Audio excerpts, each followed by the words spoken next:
Hola, buenas noches a todas y a todos. Bienvenido a ese evento, a ese nuevo evento de TEC, ¿no? Ciclo de conferencias sobre construcción, arquitectura y sostenibilidad.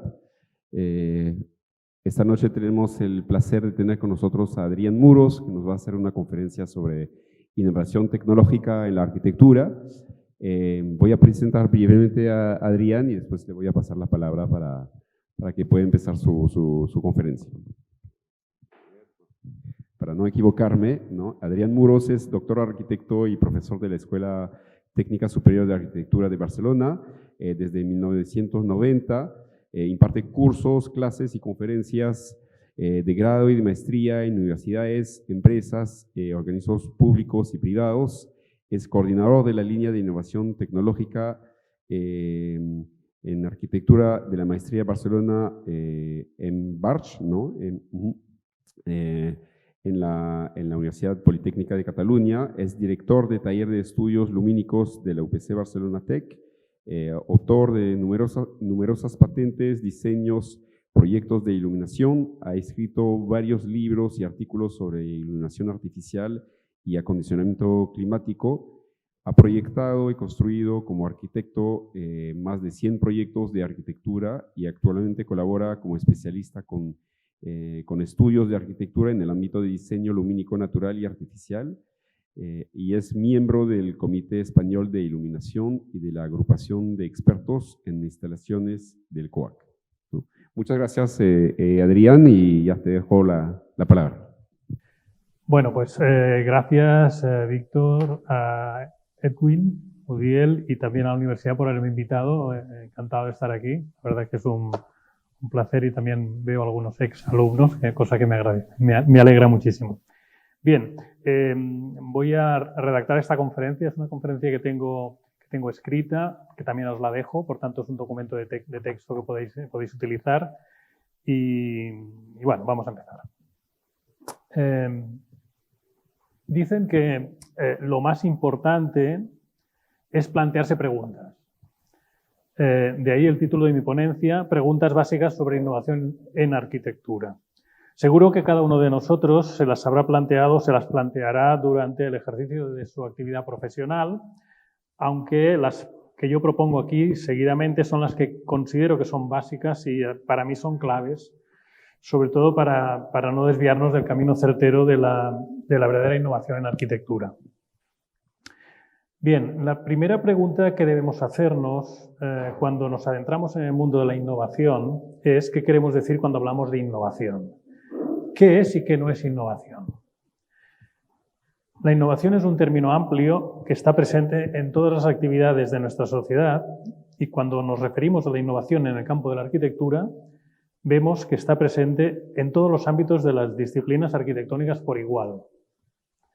La innovación en arquitectura no solo está relacionada con la tecnología, como algunos podrían pensar, también estamos innovando cuando creamos nuevas formas de organización espacial, de relación entre el usuario y el espacio, nuevos métodos de gestión y de programación de los procesos constructivos. La innovación tecnológica tiene como consecuencia el lanzamiento de nuevos productos en el mercado, la mejora o el rediseño de los ya existentes, o bien el cambio en la industria y en sus procesos internos. Todo ello va desde lo comercial a lo productivo y desde lo científico a lo financiero. En el sentido de la innovación en arquitectura es hacer mejor el producto final, que en este caso no es otra cosa que la propia arquitectura desde sus partes más ínfimas hasta la totalidad. Pongamos algunos ejemplos de innovación en arquitectura. Óscar Tusquets, un arquitecto catalán muy importante, nos habla de un edificio que es la Filarmónica de Berlín, del arquitecto Hans Scharoun, y de su asesor acústico Lothar Kremer, y nos habla con estas palabras.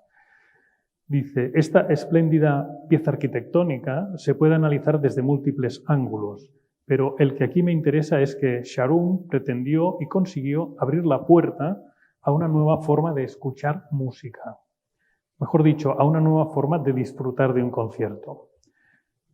El resultado del trabajo de Scharoun y Kremer es que ambos, tanto el arquitecto como el ingeniero acústico, realizaron una sala donde cada espectador, situado en una de las terrazas escalonadas que envuelven a los intérpretes, vive un concierto diferente, ve un concierto diferente. Uno da frente a las cuerdas, otro a los metales, un tercero puede observar al director de orquesta absolutamente de frente, como no se había hecho hasta ese momento. Y Tusquets termina con rotundidad afirmando que la Filarmónica de Berlín fue tan genuinamente innovadora que ningún arquitecto responsable se ha podido liberar de su influencia. Es esta última frase de Tusquets donde se expresa el verdadero sentido de la innovación, que no es otro que mejorar la arquitectura que precede a esa innovación. Otro ejemplo es este pequeño edificio de las escuelas de la Sagrada Familia de Gaudí. Cuando puedan visitar Barcelona está muy accesible. Se trata de un edificio pequeño, un edificio rectangular de 10 por 20 metros por 5 metros de altura. El edificio actual que está ahí al lado de la Sagrada Familia no es el original, puesto que el original se destruyó por un incendio en 1936. Bien, esta construcción se realizó con ladrillo visto en 3 capas superpuestas, como podemos ver en la imagen. Los muros de carga son igualmente de planta curvilínea, con una progresiva inclinación del techo al suelo y están elaborados con ladrillos colocados en rompejunta verticalmente. Las distintas inclinaciones crean las formas geométricas en conoide que confieren una serie de curvas cóncavas y convexas que en cubierta eliminan las aguas de lluvia y en fachada rigidizan el muro de cerámica. La estructura se basa en 3 vigas dispuestas de forma vertical en el interior que sostienen otra viga horizontal situada en el centro, formando una especie de perfiles en forma de I que sostienen las tablas de madera sobre las que se eleva la cubierta de ladrillo. También Óscar Tusquets nos dice de este edificio lo siguiente: la aparente libertad escultórica de su cubierta y fachadas responde a una lógica constructiva apabullante y afirma que este pequeño edificio representa una deslumbrante inventiva estructural, deslumbrante y tremendamente innovadora arquitectura.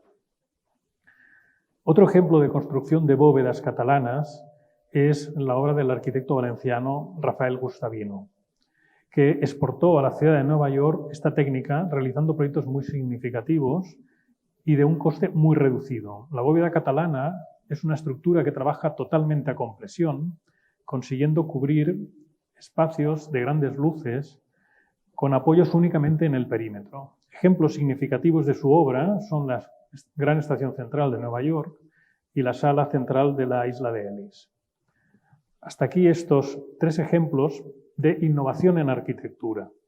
Hablemos ahora de innovación tecnológica en arquitectura, que son consistentes en introducir nuevos elementos, soluciones o técnicas que hacen avanzar en el sentido de mejorar las soluciones constructivas, los materiales o los procesos existentes.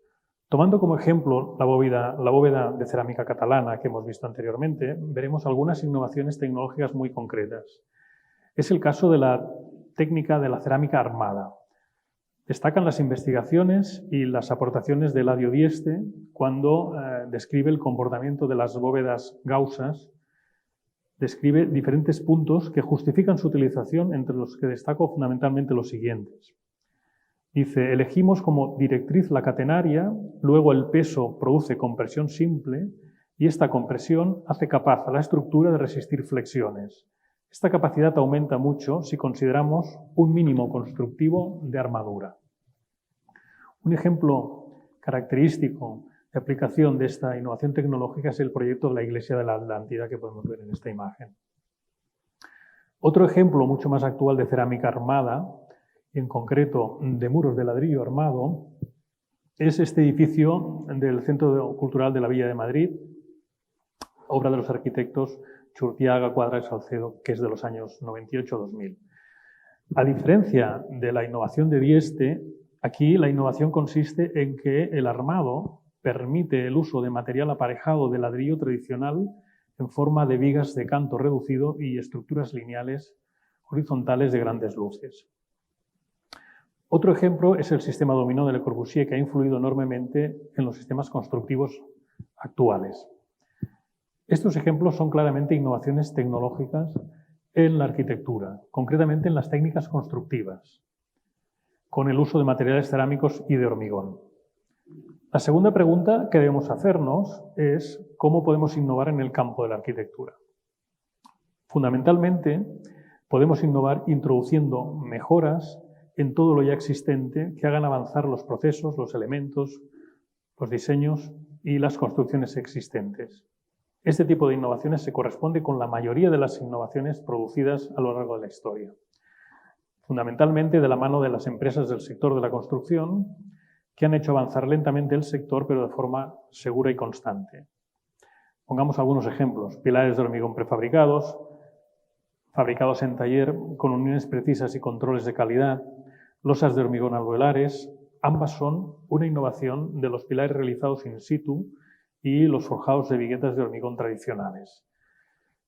Reducen fundamentalmente el tiempo de ejecución, mejoran aspectos de cualidad de la ejecución técnica y sobre todo de la durabilidad del producto.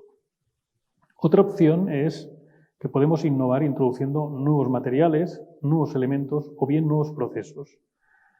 A partir de la revolución industrial del siglo XIX y del XX, irrumpen nuevos materiales como el acero, el hormigón, el plástico, y especialmente en el último siglo se incorporan nuevas tecnologías que requieren cada vez más de una especialización y una continua tecnología. Podremos algunos ejemplos. El panel CLT, de este edificio del estudio de Michael Green en Estados Unidos, este estudio es reconocido alrededor del mundo por el uso de la madera contralaminada, CLT. Así han presentado este edificio llamado T3, Timber Technology Transit. El edificio tiene una estructura construida enteramente de losas de madera, columnas y vigas y aproximadamente tiene casi 21.000 metros cuadrados de oficinas y espacios comerciales. Se han presentado también otros diseños para torres de madera de hasta 29 pisos en ciudades como Berlín. El hormigón pretensado, en concreto la pieza en forma de hueso de Miguel Fisac, un arquitecto que es muy interesante, os lo recomiendo. La unión de estas piezas prefabricadas mediante cables tensados permite dotar de resistencia a flexión con grandes luces. El diseño de Fisac resuelve al mismo tiempo temas tan importantes como la entrada de luz cenital y la evacuación de aguas, con el mismo diseño de estas piezas en forma de hueso. El centro FedEx es un ejemplo magnífico de aplicación de su patente de piezas prefabricadas, piezas de forma de hueso con hormigón tensado.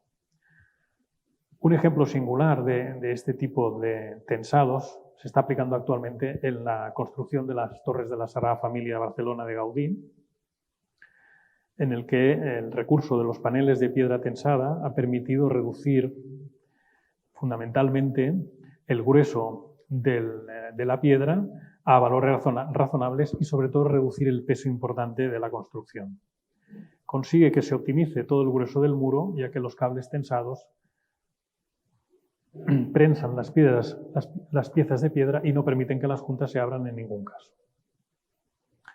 Bien, la tercera pregunta que nos hacemos es ¿para qué innovar? ¿Cuál es el objetivo de la innovación?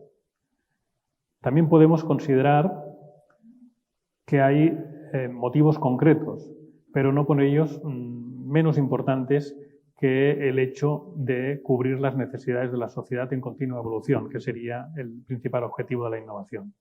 Así, tenemos otros objetivos, como he comentado, como pueden ser reducir los costes de fabricación y construcción, reducir las emisiones de CO2 que contribuyen a controlar el cambio climático, contribuir a la reutilización de residuos, reduciendo la contaminación, introducir mejoras en las cualidades de la construcción y sobre todo en la durabilidad, reducir los tiempos de producción con sistemas prefabricados, construcciones de emergencia social, etc. Bien, la necesidad del acceso al agua para muchas personas es un problema y nos encontramos con diferentes proyectos, como el proyecto Warca Water de los arquitectos italianos Arturo Vittori y Andrea Vogler, que han desarrollado una torre de agua hecha con materiales naturales. Este proyecto consiste fundamentalmente en una torre de 10 metros que genera aproximadamente 100 litros de agua potable al día. El agua de la lluvia y la niebla se capturan y almacenan durante los acontecimientos atmosféricos. El agua por condensación se produce por la noche cuando la temperatura del aire desciende por debajo del punto de rocío y su ligera estructura se basa fundamentalmente en bambú y el revestimiento es un plástico reciclado.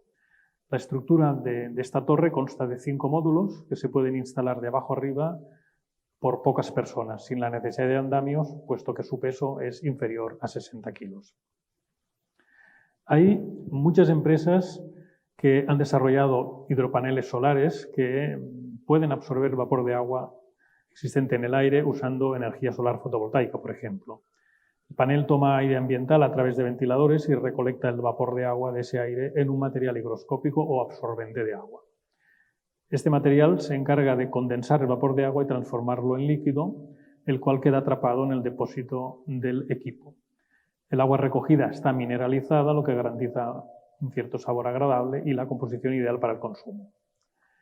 Ante los problemas que el uso del plástico está generando en muchas ciudades, el proyecto de la empresa holandesa Volker Wessler, que consiste en recoger los residuos de plástico que están depositados en los océanos y reciclarlos para formar estas carreteras prefabricadas de plástico.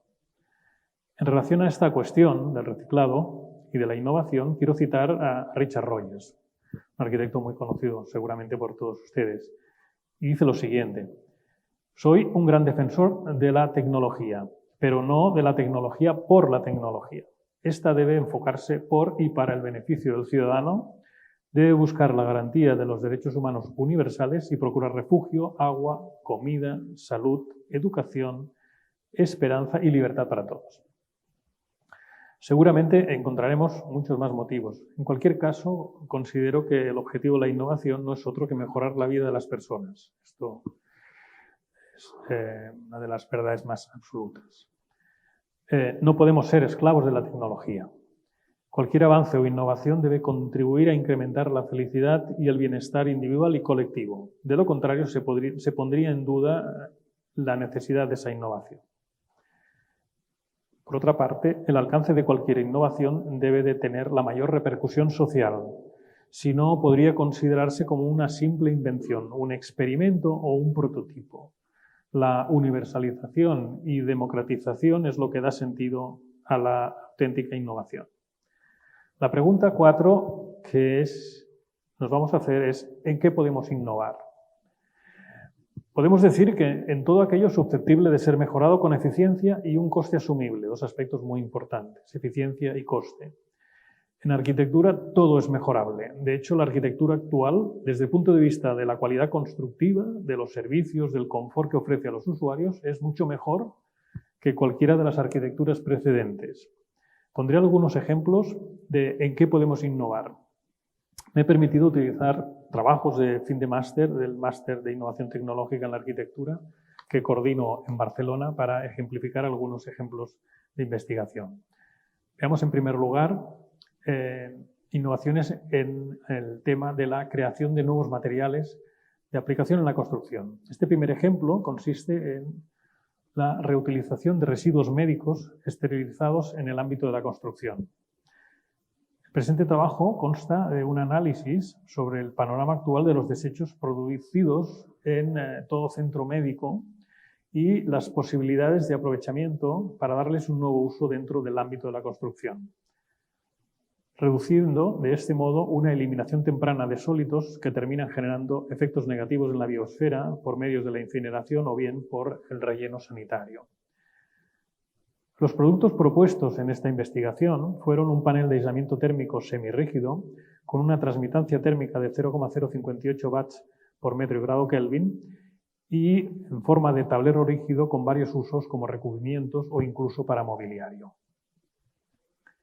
Esta otra investigación propone el uso de la fibra del pseudotallo de plátano como refuerzo de una matriz de escayola que obtiene mejoras o mejores resultados dentro de sus propiedades mecánicas y térmicas, proponiendo una solución más ecológica para nuevas posibilidades de materiales y una crisis de reducción de residuos que afectan enormemente al medio ambiente en los lugares donde tenemos este producto.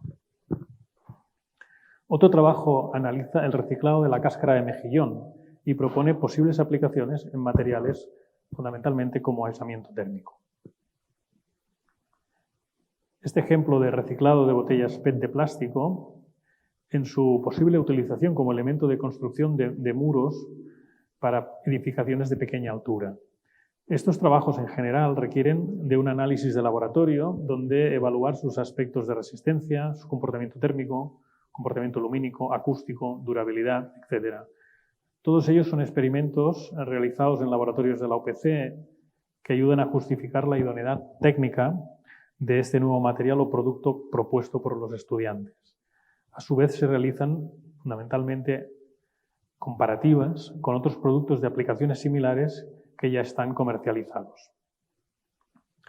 Otro caso, en este caso en funcionamiento, y no por estudiantes del máster, sino por profesionales, son los tubos de cartón como elementos constructivos desarrollados por el arquitecto Sigurd Uban para pequeños espacios y aplicaciones de emergencia social. Bien, ahora nos referimos a la innovación en sistemas de control ambiental. Este ejemplo es una propuesta técnica energética para proyectos de viviendas del programa de crédito argentino y se trata de implementar mejoras concretas en edificaciones ya existentes que en su conjunto tienen por objetivo mejorar el comportamiento global del edificio, especialmente en todo lo referido al comportamiento energético y a su sostenibilidad. Este segundo ejemplo, es el diseño de un sistema de protección solar dinámico que consiste en el desarrollo de un módulo prefabricado para fachadas que mediante una estructura móvil es capaz de dar respuesta a las necesidades de protección solar de un edificio, especialmente en aquellos entornos de fuerte radiación solar y climas muy calurosos. Podemos ver los croquis del diseño y de funcionamiento, los prototipos desarrollados. Finalmente, el resultado que aparece en una simulación de un edificio a base de un render. Este ejemplo que aparece ahora en pantalla es un trabajo que estudia las posibilidades de aplicar el efecto botijo como posible estrategia de enfriamiento por evaporación en fachadas de viviendas verticales para un clima cálido seco, en este caso era aplicable en la ciudad de Hermosillo, México. Y como principal innovación plantea el reciclado de las aguas grises y pluviales y utilizarlas para la refrigeración evaporativa a través de la piel de la fachada. También tenemos las innovaciones tecnológicas en los procesos de diseño y de gestión de los edificios. El BIM, Building Information Management, es uno de los ejemplos más interesantes y de amplia implementación actualmente. Otro caso de mejoras de procesos constructivos es la construcción mediante impresoras 3D, aplicado inicialmente a construcción de pequeñas piezas, pero que ya se está intentando llevar a la escala de un edificio. Aquí conviene tener en cuenta que frente a la simplicidad de un elemento concreto, casi siempre con un único material, nos encontramos con una diversidad y complejidad de la construcción de edificios que dificultan y hacen muy compleja la aplicación de las impresoras 3D en edificios a día de hoy. Finalmente, otra innovación que también aparece es el uso de robots en la construcción, ya integrados en cadenas de montajes de elementos industriales, pero con un escaso impacto en la edificación. No obstante, se están trabajando en esta línea para intentar incorporarlos de una manera mucho más estable.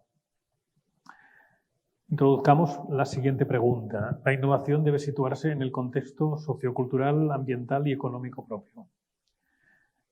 Las innovaciones no pueden exportarse, puesto que muchas de ellas dependen de factores locales, sociales y económicos, también culturales, por supuesto. El propio Eladio Dieste, cuando construía sus bóvedas gausas, lo justificaba por la costumbre y la facilidad de trabajar con piezas cerámicas con encofrados relativamente sencillos y de mayor rapidez que el uso de las losas de hormigón armado. Sin entrar a valorar parámetros actuales como la sostenibilidad, reducción de emisiones de CO2 y el análisis del ciclo de vida. La pregunta 6 dice: la innovación debe ser posibilista con los medios de producción locales y la cualificación profesional del sector productivo. Esta pregunta está muy relacionada con la anterior, evidentemente.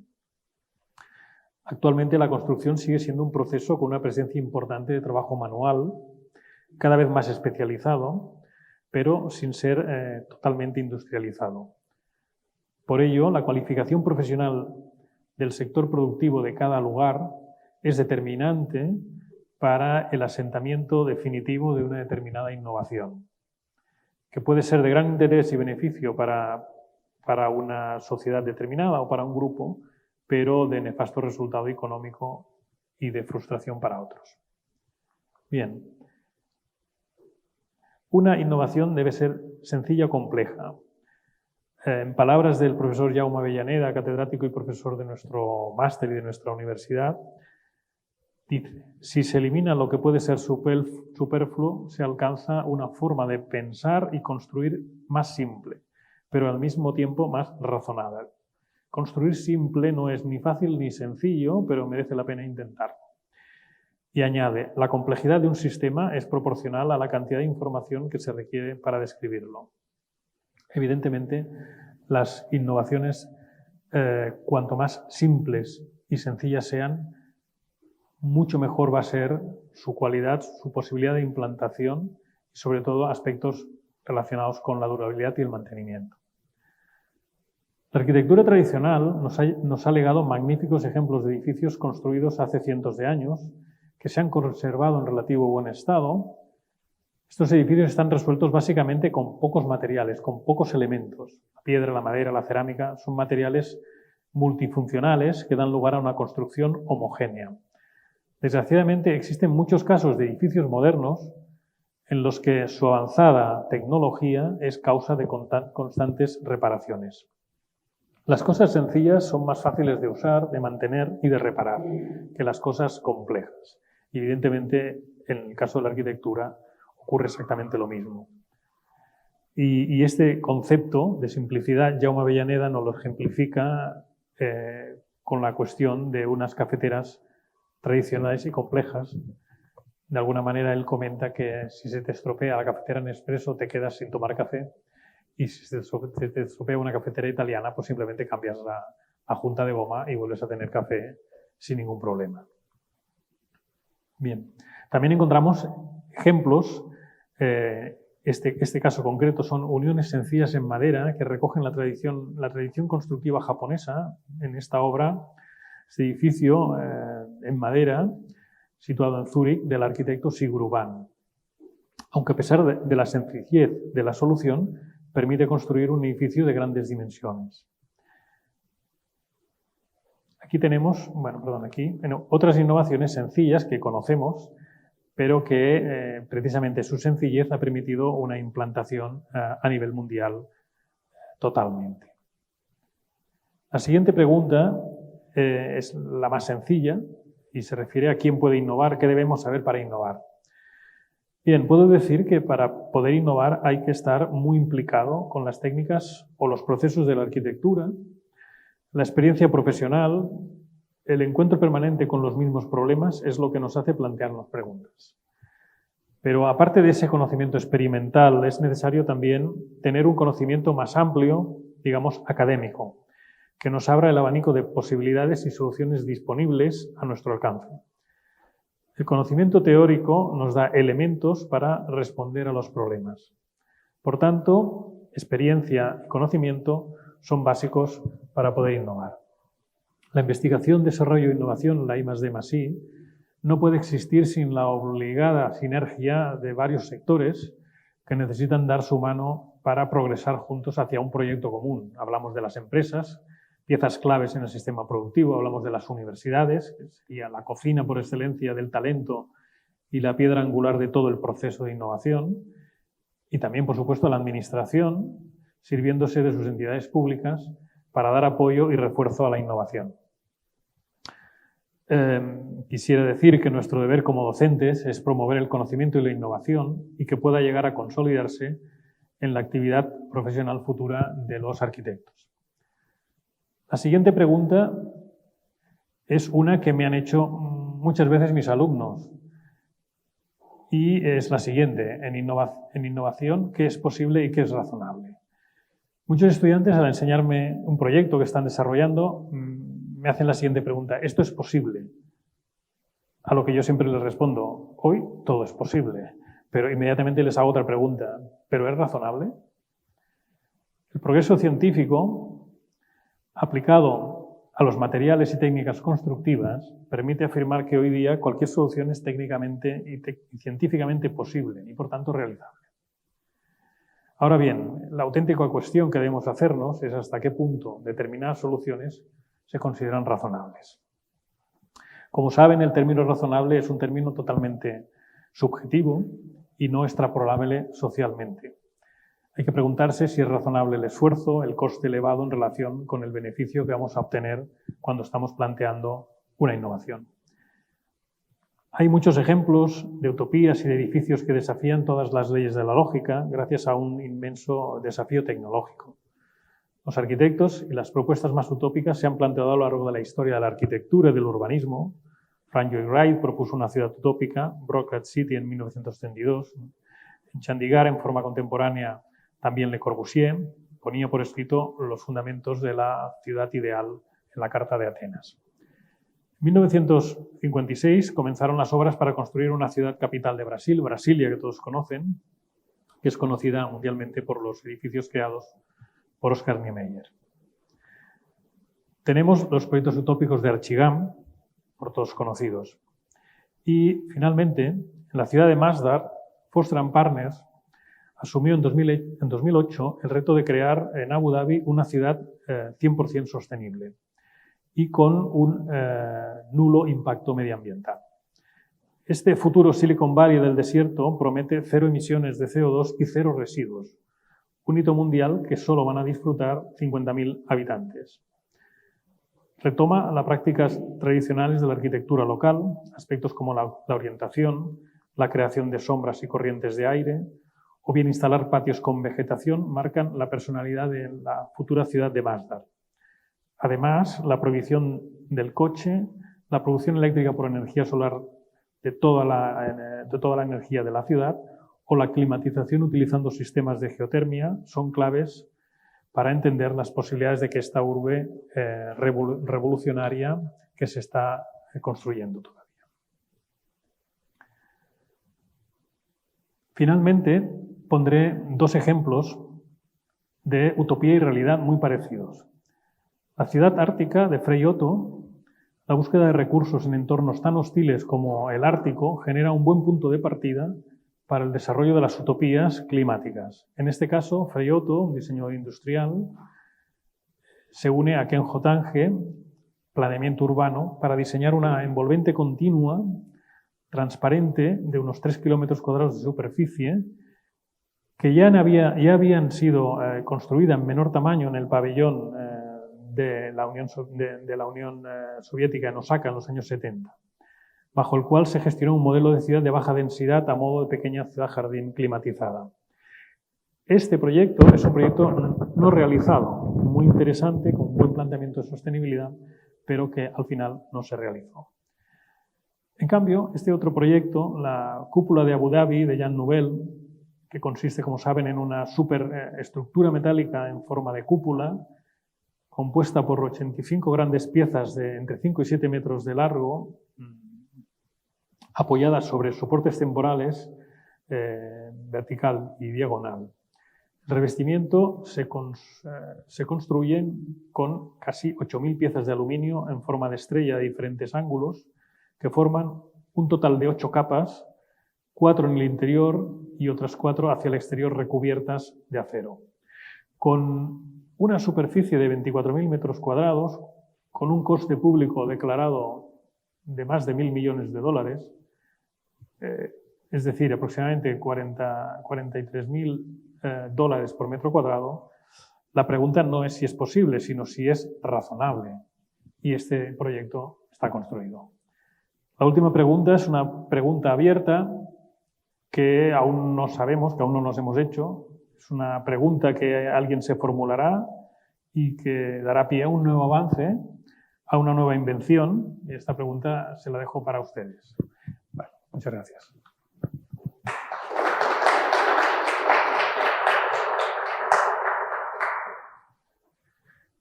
Bueno, si alguien quiere preguntar.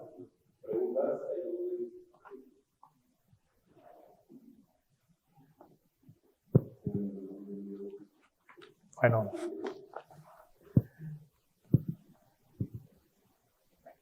Yo tengo una consulta vinculada al tema de innovación, ¿no? Más aterrizados en los contextos peruanos, ¿no? A la vez manejando innovaciones tecnológicas muy avanzadas, ¿no? No a la altura de países más desarrollados, pero sí ya han llegado este tipo de tecnologías en el sector de la construcción, pero que también obviamente su realidad constructiva y socioeconómica mantiene el sector de la construcción en un nivel muy europeo, ¿no? Y a veces hay esa dialéctica o esa oposición entre los dos mundos, que ya sabes que son digamos, ese sesgo ideológico entre lo y cómo se maneja eso, por ejemplo, en la maestría, ¿no? Sí. Bueno, esta cuestión está presente en todos los estudiantes que vienen a Barcelona, vienen a aprender nuevas técnicas, nuevos productos, nuevos sistemas constructivos, y es lógico, ahí aprenden, pues, digamos, lo que está en la cresta de la ola, lo más innovador, ¿no? Pero yo siempre les digo que aquello tienen que aprender no el producto en sí, sino el mecanismo, el proceso, las razones por las que se genera esa innovación o ese sistema constructivo, y que después, cuando regresen a su país, no intenten reproducirlo, porque lógicamente las condiciones de cada país son diferentes. Sí que pueden intentar aprovechar ese conocimiento y, a través de los recursos propios de cada país, los sistemas constructivos tradicionales, intentar mejorarlos. Es decir, si no se crea una brecha prácticamente insalvable entre high technology y low technology. Esta situación es muy devastadora para el desarrollo de un país.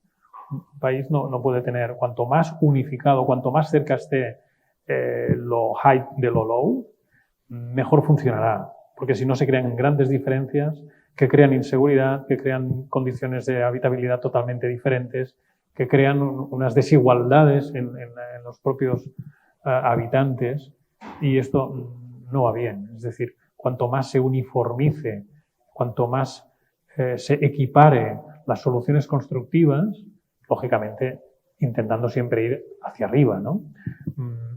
Mejor es el futuro digamos, constructivo, mejor es la arquitectura de ese país. Es decir, por ejemplo, una innovación que todos conocemos, que son los zapatos, las bambas, este tipo de productos, están en todo el mundo. ¿Por qué? Porque es un producto sencillo, innovador, y en cada lugar se adapta la manera de construir el zapato con los productos del lugar, ¿no? Es decir, si todos tuviésemos que llevar zapatos italianos, que son muy buenos y muy caros, pues crearíamos desigualdades en muchos países, que habría una población muy grande que no podría acceder a esos zapatos. Pero se han adaptado a otros productos locales, ¿no? Entonces, un poco con la arquitectura hemos de hacer lo mismo. Es una cuestión de mejorar la calidad media de la construcción, no grandes edificios, que son la referencia, pero que al final no generan esa sensación de mejora global, ¿no? Es un tema que, como te he dicho, Víctor, a los estudiantes siempre les decimos lo mismo, por lo menos yo. Aprende todo lo que puedas aquí, pero después en tu país intenta aplicarlo con los recursos propios, que seguro que tenéis materiales, soluciones. Arquitectura popular generalmente ha sido eso, ha aprovechado todos los materiales del lugar, las tecnologías constructivas que han ido evolucionando, y ahora, con aspectos de innovación, podemos darle una ligera mejora a esas construcciones, darles un paso más, mejorarlas, y así intentar alcanzar un nivel global, medio, mucho más aceptable.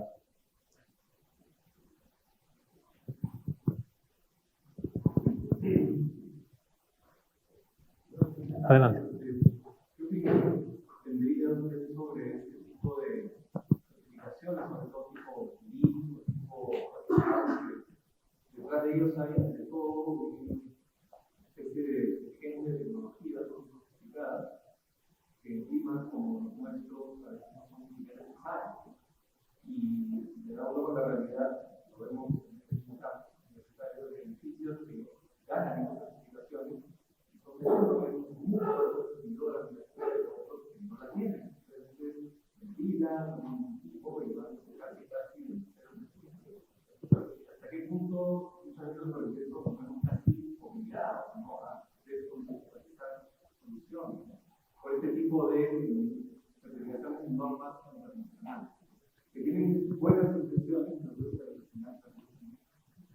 Sí, este es un tema muy, muy interesante.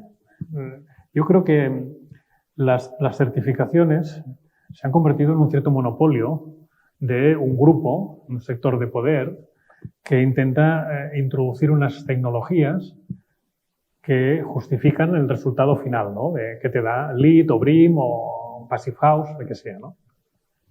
Entonces sí que es cierto que todas estas certificaciones, fundamentalmente europeas, americanas, se crearon fundamentalmente en países en los que las necesidades de energía son muy diferentes de las que tienen ustedes aquí en Latinoamérica. Por ejemplo, muchas certificaciones son alemanas, Passive House es alemana, entonces ellos tienen un problema de calefacción, un problema de invierno, de mucho frío, control de ventilación, estanqueidad del edificio, producción de energía eléctrica prácticamente constante porque sus niveles de iluminación natural son mucho más débiles. Es decir, estas certificaciones se han hecho para países centroeuropeos con unas condiciones ambientales concretas. El hecho de que se externalice a todo el mundo es un error, porque la construcción, digamos, en determinados países tropicales no necesita cuestiones de refrigeración, de calefacción, seguramente con unas cuestiones de ventilación controladas se pueden garantizar el funcionamiento ambiental, ¿no? Otro tema son los materiales de construcción y sobre todo lo que tiene que ver con las emisiones de CO2 en la fabricación de los materiales. Todo lo que tiene que ver con el análisis de ciclo de vida completo de una construcción, que es la materialidad, después la fase de uso, el funcionamiento, que está mucho más asociado a los términos de energía, y después vendría la parte de reciclado, ¿no? Yo creo sinceramente que debería de poder incorporar estrategias pasivas de justificación de la calidad de la arquitectura, sobre todo en ambientes tropicales, y que eso tenga valores dentro de la escala de las propias certificaciones. De todas maneras, yo creo que las certificaciones van a evolucionar con el tiempo, aparecerán otras. En Europa ahora ha aparecido una nueva normativa, que es Levels, que es una normativa que se ha aprobado por la Comunidad Europea y establece toda una serie de estrategias que deben de cumplir los edificios que quieren ser, digamos, absolutamente sostenibles. Y con el tiempo entiendo que este level se va a convertir en una certificación. Muchas de estas certificaciones privadas, son organismos privados que crearon su certificación, que tienen sus propios certificadores que los forman y que de alguna manera lo que están es financiando el propio prestigio de la entidad certificadora, ¿no? Entonces yo creo que esto tiene que acabar siendo algo público, algo mucho más general y lógicamente hay que tener en cuenta que no se puede establecer una certificación que sirva para todos los países. Esto no puede ser. O sea, totalmente de acuerdo en que es un tema que sí que es cierto que los arquitectos, cuando tenemos que hacer un proyecto, el promotor lo primero que le interesa es tener más estrellas, más medallas, a ver cuál es la certificación que puedo tener, porque así voy a tener reconocimiento, voy a poder alquilar mejor las oficinas, siempre hay un trasfondo económico detrás, ¿no? Pero eso tiene que acabar siendo algo público y algo que tenga una transversalidad a nivel de naciones que ahora mismo todavía no tiene.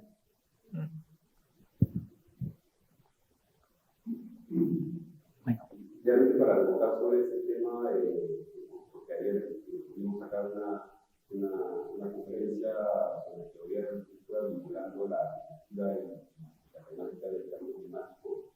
Y quería preguntarme cómo ves o qué campo de exploración o temáticas, digamos, estimas que son las más interesantes ahorita para enfrentar esa crisis ecológica y el tema del cambio climático en el mundo de la construcción sostenible. Si hay campos de exploración o temas o enfoques que, digamos, tú ves con mucho Hay varios temas. Uno que es muy importante y que yo creo que en los próximos años va a dar mucho juego es todo el tema del reciclado. El reciclado de productos de la propia construcción.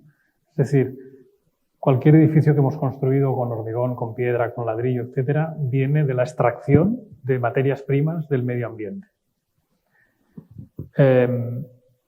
Lo ideal sería, a partir de ahora, poder construir un edificio con materiales que se han extraído no del medio ambiente, sino de otros edificios que se han renovado, que se han derruido porque han perdido su funcionalidad, ¿no? Este es el concepto de lo que es la minería urbana. Es decir, generar lugares, espacios en los que se pueden recuperar productos de la construcción, paneles de hormigón, vigas de acero, vigas de madera, ventanas, equipos de climatización, es decir, toda una serie de materiales que a veces se pueden recuperar y esto puede alimentar nuevas construcciones, con lo cual estamos reduciendo de una manera drástica las emisiones de CO2, puesto que no vamos a generar esas emisiones para la fabricación de producto. Bueno, el tema del reciclado es muy importante. En esta directiva que yo os explicaba de Levels, recoge en uno de los documentos, hay 16 documentos, en concreto cómo plantear todo lo que es la deconstrucción de un edificio, paso a paso, qué materiales se pueden reciclar, cuáles son los valores que se le asignan a determinados materiales y cómo estos pueden entrar en un círculo de volver a ser utilizados. Esto, que es bastante fácil, no es tan fácil, requiere tener una ficha de producto. Cada producto, cuando se construye, cuando se fabrica una jácena, cuando se fabrica un pilar, cuando se fabrica, no sé, una prelosa, tiene que tener una ficha técnica que la acompañe durante todo su recorrido, durante la construcción, el funcionamiento, el desmontaje y la vuelta a su disposición en una de estas centrales de minería, ¿no? Porque, lógicamente, los productos pues tienen una vida, se deprecian sus cualidades, pero si se lleva un control del material, pueden volver a reutilizarse fácilmente. Pensad, por ejemplo, que Levels considera que el acero se puede reutilizar prácticamente el 95%. Cualquier construcción en acero, el 95%. El hormigón se recicla bastante menos, ¿eh? Y después hay unos temas que son imposibles de reciclar, que son toda la parte de lo que llamamos cimentaciones o fundamentos. Esto queda realmente empotrado, esto es un residuo que queda ahí. Habría que pensar la posibilidad no sé de qué manera, una innovación podría ser de recuperar fundamentos de edificios, no sé con qué tecnología, ¿no? Porque esto es uno de los temas que al final siempre queda ahí y siempre hay que volver a generar otra vez fundamentos en un nuevo edificio.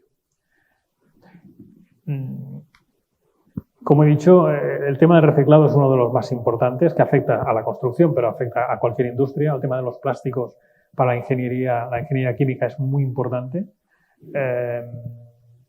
Y después, lógicamente, hay otros temas, como de cara al medio ambiente, establecer pautas de utilización de los edificios. Es decir,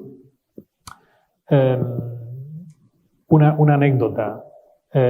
Hace unos años, cuando estábamos en plena crisis energética, recuerdo un cambio de la normativa o de la legislación japonesa que permitía que los trabajadores de las oficinas de bancos, oficinas, etcétera, pudiesen ir en mangas de camisa y no tuviesen que ir forzosamente con traje. Este cambio de una ley permitió ahorrar una cantidad de energía muy importante en condiciones de climatización. Entonces, habría que modificar las exigencias de confort. El confort es una cuestión personal, cada uno tiene sus valores, siempre tenemos unos valores medios y esto condiciona sobre todo el uso de energía para la calefacción y la refrigeración. En España, el año pasado, también en pleno proceso de crisis, como sabéis, tenemos una guerra en Ucrania muy cerca, éramos todos dependientes del gas ruso y, el gobierno también aprobó una ley en la que modificaba los límites de la temperatura en invierno y en verano en los espacios públicos. Y lo que hizo fue subir, por ejemplo, en verano nosotros teníamos una temperatura por la normativa que estaba entre 22 y 24 grados. Y el gobierno propuso subirla hasta 27 grados. Es decir, enfriar bastante menos, ¿no? Y esto generó un conflicto rápidamente. Pues el conflicto de que los espacios no se utilizan de la misma manera.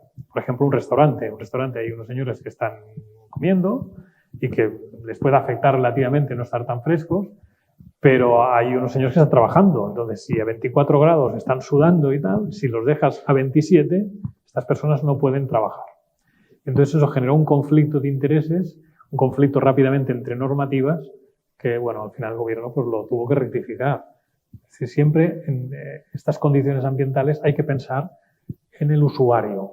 Y los usuarios a veces son muy diversos. Pueden ser personas que están trabajando, personas que están de manera pasiva, pueden ser objetos, pueden ser centrales de ordenadores, pueden ser obras de arte, pueden ser animales. Es decir, intentar adaptar siempre las condiciones de confort, intentar no ser tan exigentes, es decir, agotar al máximo las posibilidades que tenemos como personas para regular nuestro propio ambiente. Es decir, si puedes estar en manga corta, perfecto, ¿no? Entonces, si vas en chaqueta es lógico que tengas calor.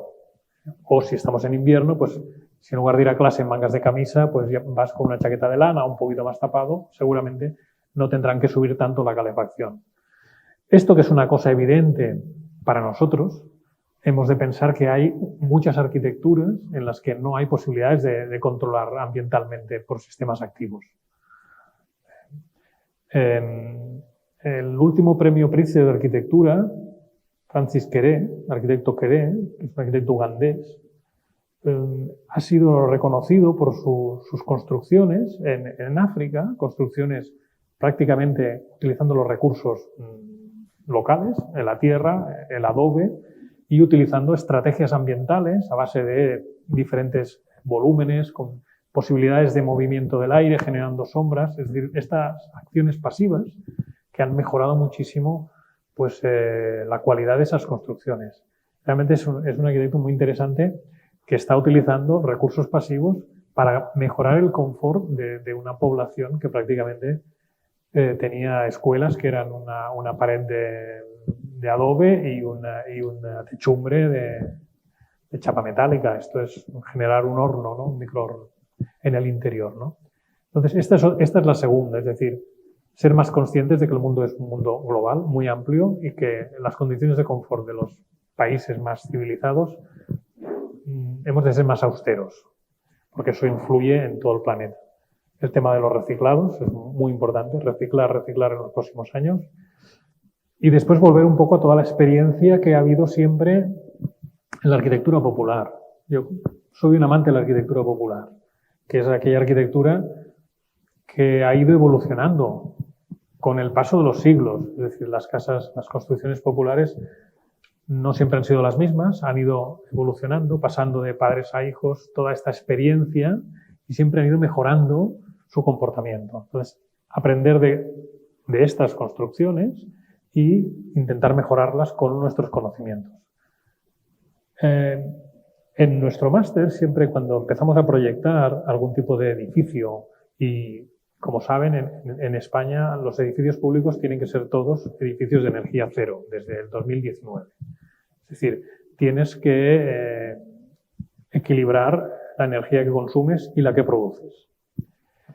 El primer paso siempre para conseguir este cero de energía es diseñar desde la sostenibilidad, diseñar desde todas las estrategias pasivas para reducir al máximo la energía que necesitarás al final. Un buen diseño pasivo, un buen diseño pensado en la orientación, en las protecciones, en la altura de los techos, en cómo organizamos los espacios, cómo se relacionan interior-exterior, es el primer paso para después reducir al máximo la energía que se va a necesitar. En España a veces tenemos temperaturas de 35, 38 grados durante un mes, Y, lógicamente, un aula con 60 personas es muy difícil no necesitar refrigerar. Pero hay sistemas, como digo, pasivos que hacen que este coste de refrigeración sea lo más reducido posible. Y después hay un tema importante también, sobre todo en los países en los que tenemos mucha radiación solar, que es aprovechar al máximo esta radiación y transformarla en energía, ya sea solar térmica o fotovoltaica, que es lo que te permite generar esa energía para equilibrar tus gastos. Entonces, esta es otra de las cuestiones importantes. Pero el tema de la energía fotovoltaica, que es fácil de implantar y ya está implantada en todas partes, tiene un tema que hay que pensar en resolver, que es que estamos produciendo energía con un desfase respecto del momento en el que consumimos energía. Entonces, esto nos obliga a sistemas de almacenamiento, a generar baterías, que actualmente se hacen con litio. El litio es un material que prácticamente está en extinción, es un material muy costoso y que además tiene una durabilidad realmente corta. Entonces yo creo que plantear sistemas de almacenamiento de energía a través de no sé qué tipo de pilas, sobre todo el sector del automóvil está trabajando mucho en este tema. Allí en Europa, en el 2032 prácticamente dejarán de fabricarse coches de combustión, por tanto todos los coches van a ser eléctricos y se van a empezar a plantear de dónde sacan baterías, dónde sacan litio para todas las baterías de estos vehículos. Tengo la suerte de trabajar con un despacho noruego, un despacho de arquitectos noruego, que desarrollaron una patente muy simple. Reciclaban baterías de edificios que ya habían pasado los 10 años en los cuales ya empezaban a no ser, de coches, que habían pasado los 10 años en los que ya no tenían tanta eficiencia y las reutilizaban en edificios, que lógicamente cualquier aporte de energía pues era muy positivo, ¿no? Entonces este proyecto de reciclar baterías de coches para edificios pues ha tenido mucho éxito. Pensad que en Noruega ya todos los coches son eléctricos.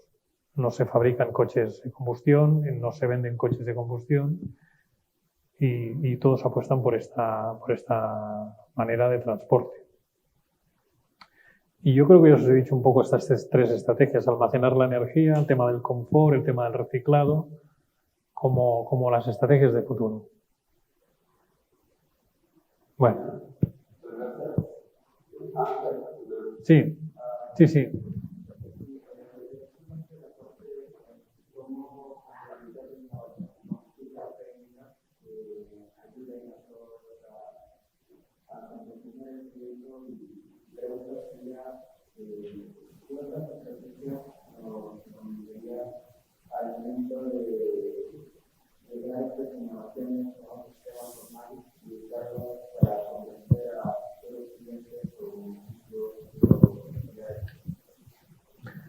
Bueno, eso es como todo, o sea, depende del cliente, ¿no? Si es un organismo público, una municipalidad, la estrategia que tienes que mostrar es que realmente esa innovación va a tener un gran beneficio, un gran impacto en el entorno.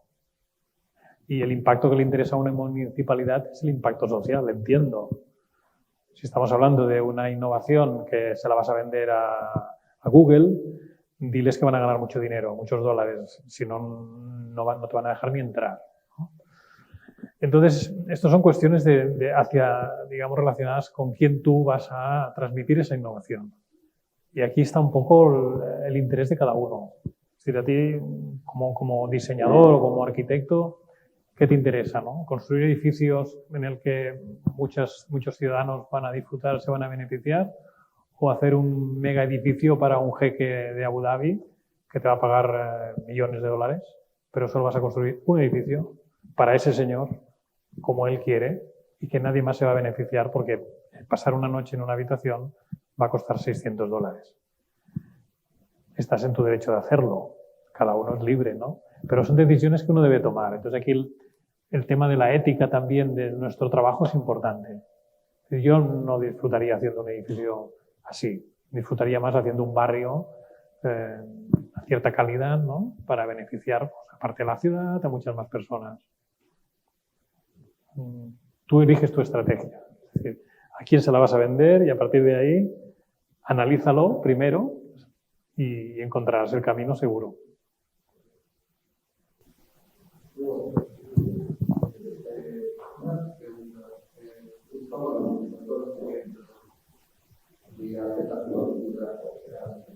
Pero no logré identificar una estrategia que tenga que ver con algo más que se trate de lo mismo, como todo en el contexto actual y estoy en una noticia que puede hacer eso.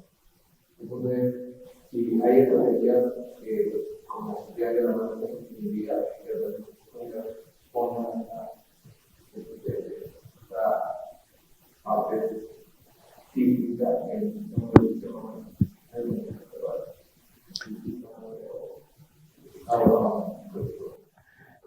el tema del sismo es muy importante. O sea, por ejemplo, nosotros en España no construimos para el sismo, ¿vale? Y en muchas ciudades europeas tampoco. Entiendo que aquí tenéis un problema de sismicidad muy importante y eso os obliga a determinadas soluciones constructivas, fundamentalmente rigidizar las estructuras, utilizar, digamos, elementos cruzados, mucho acero o bien elementos de hormigón, que es difícil con materiales, digamos, más tradicionales conseguir una construcción que sea antisismo. Hace un par de años, con otro profesor de otra universidad de aquí, nos estaba enseñando un proyecto que estaban haciendo en una ciudad de las montañas andinas, y una escuela para un conjunto de pequeñas, no ciudades, sino pequeños pueblecitos. Estaban trabajando en una ciudad con adobe y planteaban un edificio de hasta 2 plantas de altura, ¿no? Combinado con una estructura de madera, etcétera, ¿no? Y realmente el principal problema que tenían ellos y que nos lo intentaron transmitir a nosotros en la Escuela de Barcelona era cómo resolver la sismicidad en una estructura de adobe, que en realidad no tiene ninguna cohesión, ¿no? Y bueno, estábamos trabajando, pero no lo hemos llegado a resolver. Por ejemplo, hay un proyecto de un arquitecto japonés, Ken Hokuma, que hizo una innovación en el tema de estructuras a base de un hilo de algodón, un hilo de algodón muy resistente, y consiguió atirantar todo un edificio, construyendo como una especie de piel de elementos tensados, que actuaba como elemento de contención del edificio frente a sismos. El problema de esas soluciones es que tienes un edificio recubierto de hilos por fuera, que es como bastante poco interesante, ¿no? Realmente construir para evitar el sismo es complejo, porque necesitáis, lo que he dicho, o acero o hormigón en elementos, digamos, horizontales. ¿Qué cosas puedes hacer? Pues no tener la ambición de hacer rascacielos, con lo cual el problema de cimentación de un edificio con sismos, con rascacielos, es complicadísimo. Construir edificios que más o menos se puedan controlar en cuanto a la dimensión, a la altura, no pasar de 2, 3, 4 plantas. Digamos, las innovaciones estarían más en ese sentido, ¿no? En no querer sobrepasar las dimensiones que hacen que el comportamiento frente al sismo pues sea óptimo. Mirad lo que ha pasado en Turquía. En Turquía ha habido ciudades enteras por una mala praxis tanto de los constructores como de los arquitectos, que no habían tomado las medidas necesarias frente al sismo, en cuanto a calidad del hormigón sobre todo, armados horizontales, pues ha habido un terremoto con una catástrofe, una cantidad de víctimas muy importante. Es un tema interesante, el tema frente al sismo. Lo que pasa es que lo que yo conozco, no soy experto en sismo, pero lo que yo conozco es que casi todas las innovaciones están asociadas a edificios high-tech, edificios de mucha tecnología.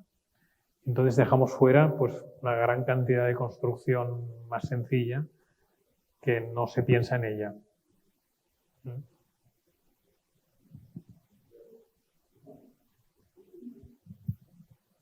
Bueno. Gracias.